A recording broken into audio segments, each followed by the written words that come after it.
Baik, sumbangan dan komitmen tinggi penjawat awam Sabah dihargai kerajaan negeri. Perincian lanjut bersama Suaran Shah. Suaran, silakan. Baik, Otto. Kerajaan negeri menghargai sumbangan dan komitmen tinggi penjawat awam yang menjadi tulang belakang kejayaan Pelan Pembangunan Hala 7 Sabah Maju Jaya SMJ 1.0. Asas kukuh yang dibina menerusi SMJ 1.0 akan diteruskan dan diperkukuh melalui SMJ 2.0 bagi mencapai kejayaan lebih cemerlang. Ketua Menteri Datuk Seri Panglima Haji Jinor menggesa penjawat awam agar terus proaktif memperkasa modal insan dan kepakaran agar kekal relevan dengan cabaran semasa.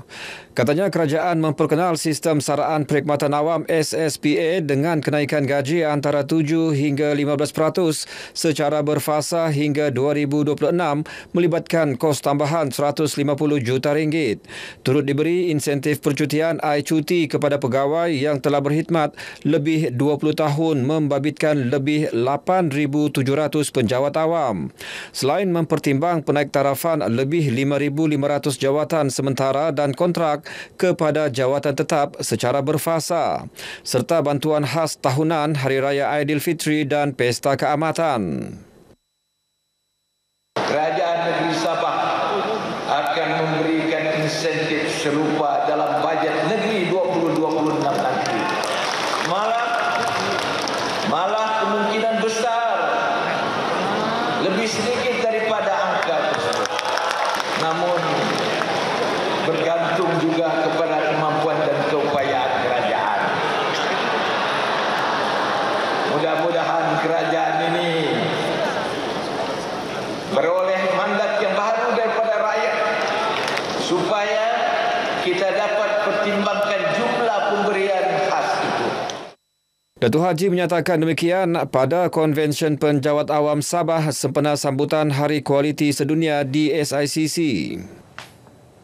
Kerajaan Sabah dan Persekutuan sentiasa membentuk kerjasama erat bagi mempercepat pelaksanaan projek-projek pembangunan di negeri ini. Ia menerusi mesyuarat tindakan pembangunan negeri dan Jawatankuasa Tindakan Pembangunan Negeri yang masing-masing dipengerusikan Ketua Menteri dan Setiausaha Kerajaan Negeri, selain Jawatankuasa Tindakan Pembangunan Daerah di peringkat daerah. Yang mana semua isu-isu pembangunan baik persekutuan ataupun negeri dibincangkan bersama supaya isu-isu pembangunan dapat diselesaikan dengan segera.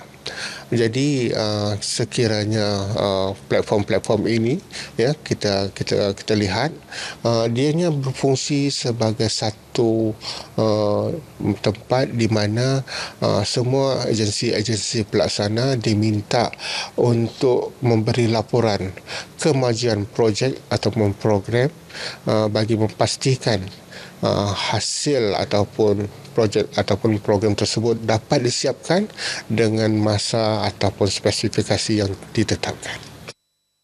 Projek pembangunan seimbang dilaksana di kawasan bandar dan luar bandar. Mengambil contoh, Blok Baharu Hospital Tawau bernilai lebih RM200 juta bagi memberi akses serta fasiliti kesihatan moden kepada penduduk.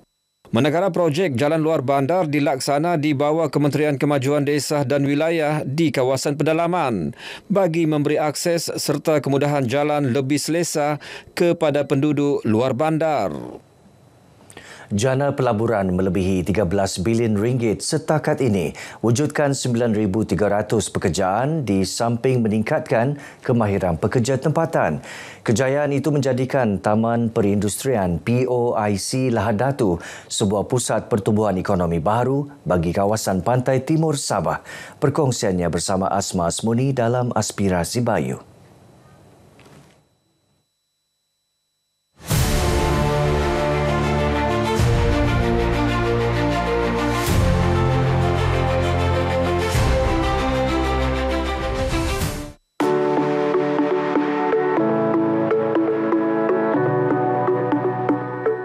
Kita ingin menjadikan Lahad Datu itu sebagai Eastern Gateway dan juga logistik hub di kawasan Pantai Timur. Ya. memiliki pelabuhan laut paling dalam di dunia, POIC Lahad Datu berupaya muncul sebagai hub logistik bagi kawasan pertumbuhan ASEAN Timur, Brunei Darussalam, Indonesia, Malaysia, Filipina, BIMP IAGA. POIC adalah salah satu hub pelabuhan bagi perancangan menjadikan Lahad Datu ini sebagai di perantaran untuk Selat Lombok, iaitu Lombok Makassar. Pewartaan lebih 1,000 hektar tanah sebagai kawasan zon bebas cukai antara tarikan utama pelabur. Kita kena usahakan, kita kena develop itu free zone area. Maksudnya free zone area, kita tidak bergantung kepada domestic requirement. Permintaan dia, kita galakkan international, multinational company untuk bertapak di sini. 11 kilang beroperasi meliputi industri kelapa sawit, hiliran kelapa sawit, baja serta minyak dan gas. Sesuai dengan Hala 7 Sabah Maju Jaya, POIC Sabah turut merancang pembangunan hub halal sebagai pusat pengeluaran dan pemprosesan produk halal. Ia disusuli usaha membangunkan 768 unit apartmen hujung tahun ini sebagai pilihan penduduk yang berhasrat memiliki kediaman sendiri. Usaha kerajaan negeri untuk menjadikan Taman Perindustrian POIC Lahad Datu ini sebagai hub logistik, perprosesan pemindahan dan juga pembuatan berasaskan kelapa sawit bakal menarik lebih ramai pelabur untuk memanfaatkan lokasi strategik di Sabah dalam kawasan BIMP IAGA yang menjadi akses kepada sumber asli yang banyak di rantau ini. Laporan Asma Asmuni, RTM.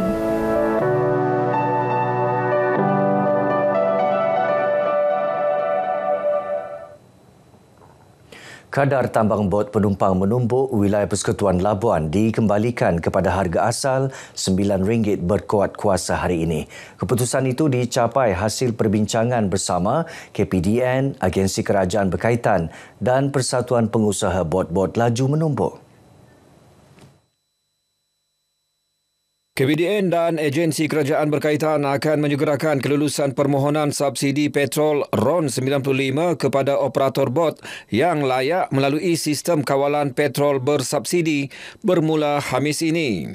Menterinya Datuk Armizan Muhammad Ali menerusi hantaran di Facebook berkata, sebagai langkah interim, operator bot yang layak dibenarkan menuntut bayaran balik kos tambahan bahan api mulai hari ini melalui sistem sama.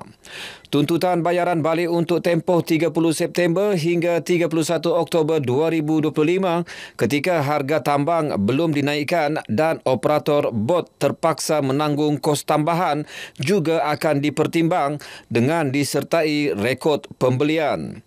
Pada 1 November lalu, kadar tambang bagi laluan berkenaan dinaikkan kepada RM12 sebagai surcharge bahan api. Menjelang Tahun Melawat Malaysia 2026, ikon warisan Menara Jam Atkinson kini berwajah baharu dan bakal menjadi destinasi penting pelancong.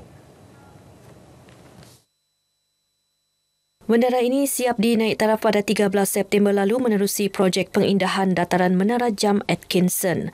Inisiatif Dewan Bandaraya Kota Kinabalu DBKK dengan sokongan Kementerian Ekonomi melalui koridor pembangunan Sabah di bawah pihak berkuasa pembangunan ekonomi dan pelaburan Sabah sedia. Jelas Mayor Bandaraya Kota Kinabalu Datuk Seri Dato' Sabin Samita, menara ini bukan sekadar struktur fizikal tetapi simbol identiti, keteguhan dan kesinambungan Kota Kinabalu sejak era 1906.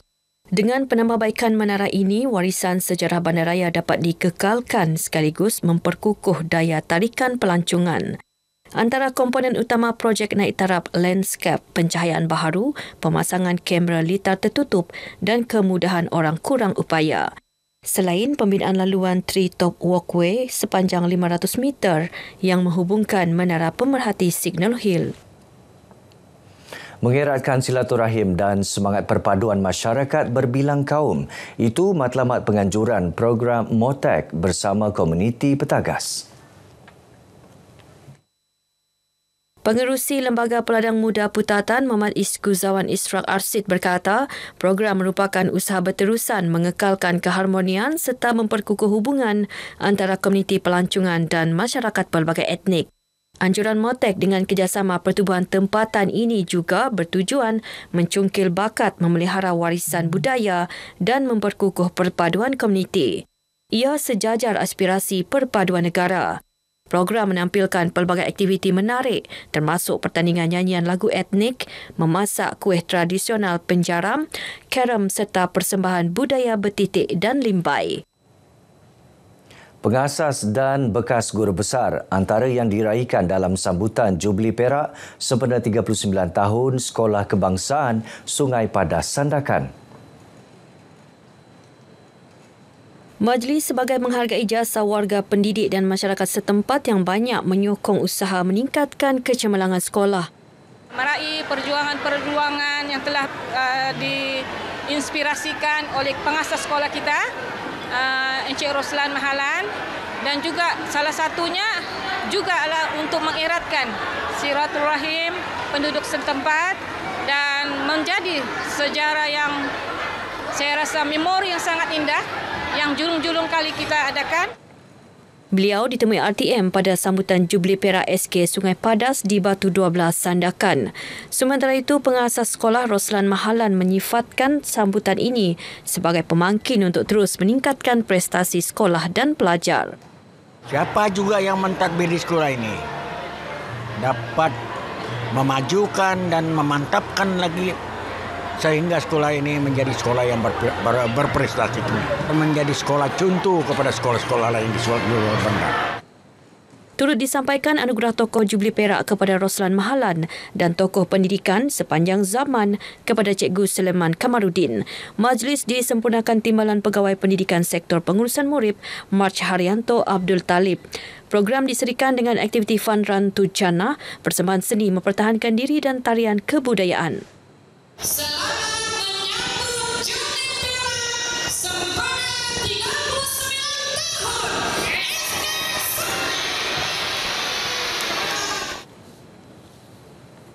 Baik saudara, sekian perkongsian dari negeri di bawah Bayu. Kembali bersama Otto untuk lebih banyak perkembangan semasa dalam negara. Malaysia Madani, rakyat disantuni. Silakan Otto. Terima kasih. Suara langsung dari Sabah.